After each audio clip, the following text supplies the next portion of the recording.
说会怎么那么紧绷啊？你是长久站？对啊，你才3期过哦。对啊，那你在拍 OOTD 哦？如果常常3期过的话，你腰酸了。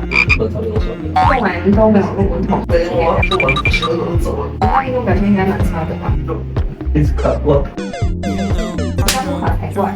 不行，不要了。你就整个在碾啊，好像1、哦2、3、4、5，然后先休息。哦。因为是3期过你的视角，所以你的左边的屁股要比较偏紧绷。